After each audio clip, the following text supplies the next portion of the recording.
I started this journey from Bellacoola Wharf, heading towards Talhio Hot Springs, where I would spend the night. I passed by Clayton Camp on my way, close to the Bellacoola Wharf. However, it was much too close to spend the night at.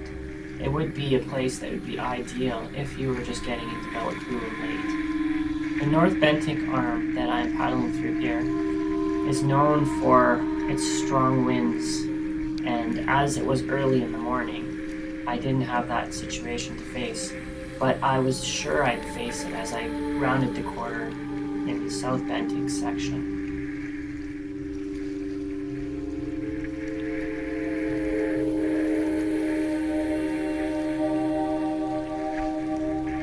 The total distance from the Bellacoola Wharf to Hot Springs is 35.5 kilometers. I felt like I would take it easy and enjoy the sights. This is, after all, Great Bear Rainforest.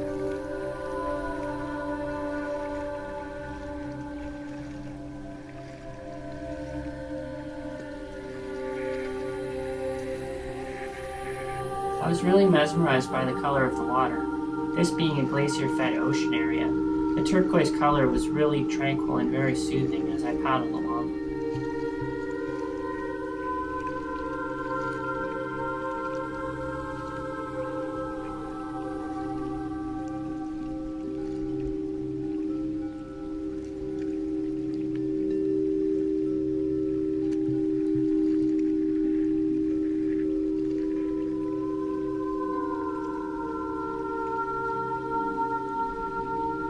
One of the seals I met along the way was very curious and came pretty close.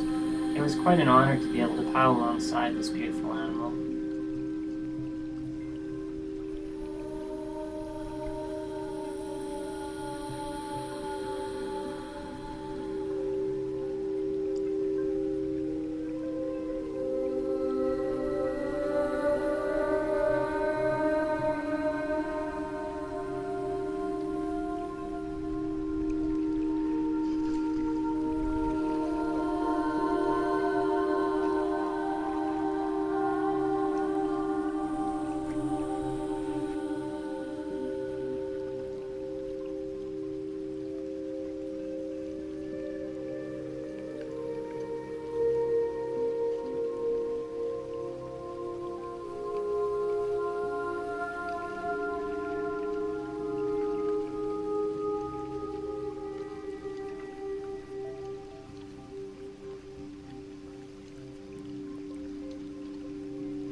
This particular cove had some fresh water, so I made sure I took full advantage of it, not knowing how far I'd have to travel before I'd have that opportunity again.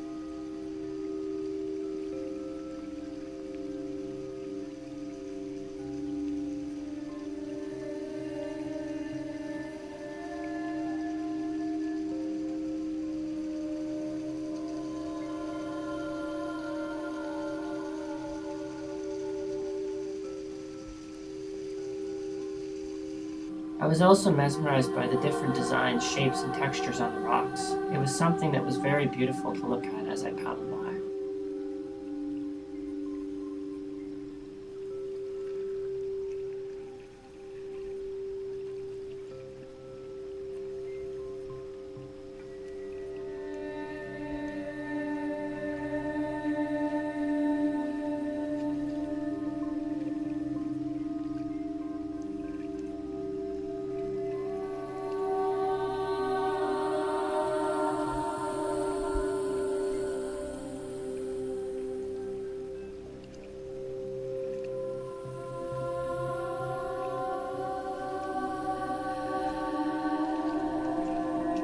I really enjoyed making my way into this sea cave. It was very invigorating, to say the least.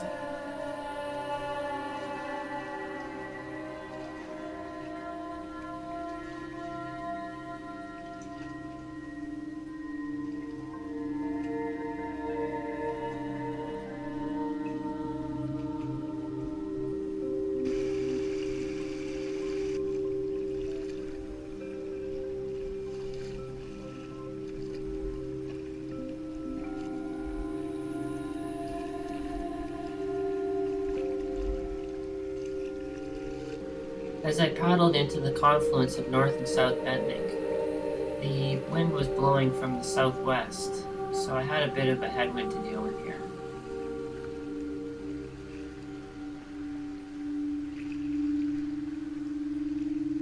At this point, I noticed something on the other side that looked like a waterfall, so I decided to make my crossing to the other side. As I approached the waterfall, the tide is beginning to drop, so as I realized at this point I can get inside the section of the fresh water coming in and be able to have my lunch here at this spot before the tide rises again and I can pull out.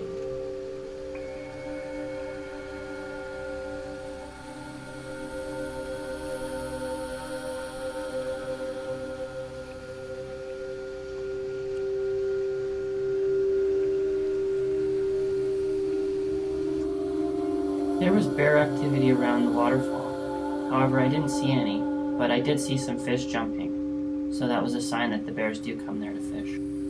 After spending a few hours at the beautiful waterfall, I began to head out as the tide's starting to rise towards the hot springs. It'll be a few hours more before I get there.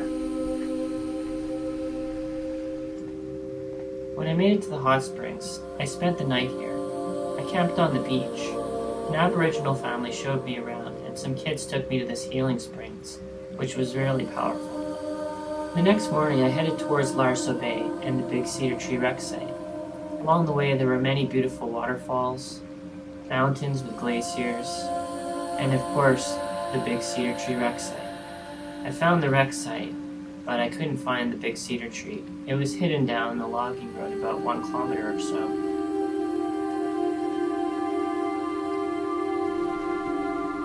After departing the Big Cedar Tree Wreck Site, I made my way back on the other side of South Bentnick Arm, between the narrow section of Benson Island.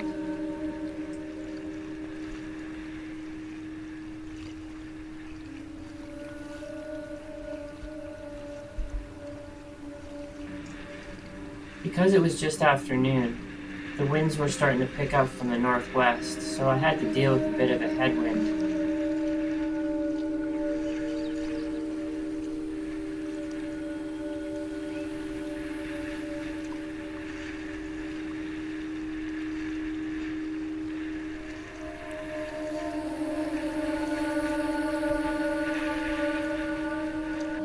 Once I got back to North Bentnick Arm, the wind was at my back. Therefore, I didn't really have to paddle too hard, which was good because as I'd paddled for close to 8 hours, I was in sort of a trance-like state.